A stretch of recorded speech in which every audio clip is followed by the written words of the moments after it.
एक घर में 3 भाई और एक बहन थी। बड़ा और छोटा पढ़ने में बहुत तेज थे।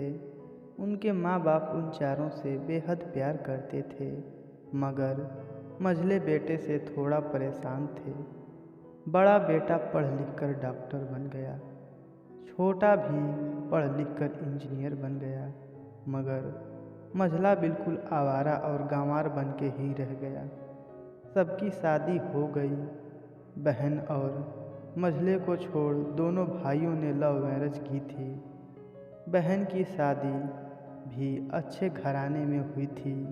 आखिर भाई सब डॉक्टर इंजीनियर जो थे।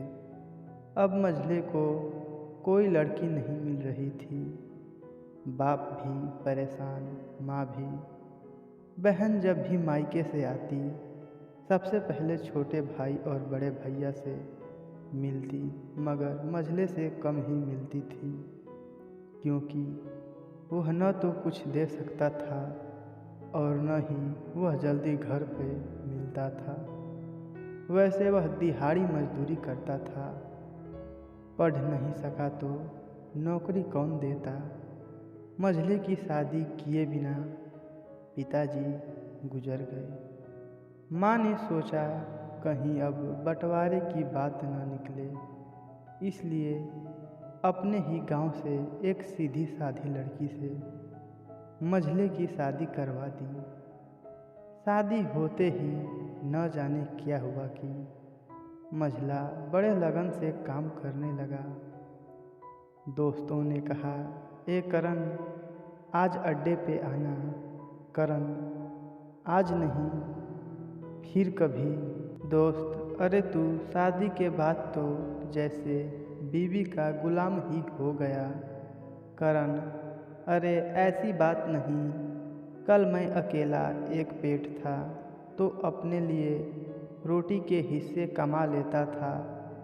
अब 2 पेट हैं, कल और होगा। घर वाले नालायक कहते थे। मेरे लिए चलता था, मगर मेरी पत्नी मुझे कभी नालायक कहे तो मेरी मर्दांगी पर एक भद्दा गाली है, क्योंकि एक पत्नी के लिए उसका पति उसका घमंड, इज्जत और उम्मीद होता है। उसके घर वालों ने भी तो मुझ पर भरोसा करके ही अपनी बेटी दी होगी, फिर उनका भरोसा कैसे तोड़ सकता हूँ। कॉलेज में नौकरी की डिग्री मिलती है और ऐसे संस्कार माँ बाप से मिलते हैं। इधर घर पे बड़ा और छोटा भाई और उनकी पत्नियां मिलकर आपस में फैसले करते हैं कि जायदाद का बंटवारा हो जाए, क्योंकि हम दोनों लाखों कमाते हैं, मगर मझला ना के बराबर कमाता है। ऐसा नहीं होगा। माँ के लाख मना करने पर भी बंटवारे की तारीख तय होती है। बहन भी आ जाती है, मगर करण काम पे बाहर निकलने के लिए आता है। उसके दोनों भाई उसको पकड़कर भीतर लाकर बोलते हैं कि आज तो रुक जा, बंटवारा कर ही लेते हैं। वकील कहता है ऐसा नहीं होता, साइन करना पड़ता है। करण, तुम लोग बंटवारा करो, मेरे हिस्से में जो देना है दे देना। मैं शाम को आकर अपना बड़ा सा अंगूठा चिपका दूंगा पेपर पर। बहन, अरे बेवकूफ़, तू गंवार का गंवार ही रहेगा। तेरी किस्मत अच्छी है कि तू इतनी अच्छे भाई और भैया मिले हैं। माँ, अरे करण, आज रुक जा।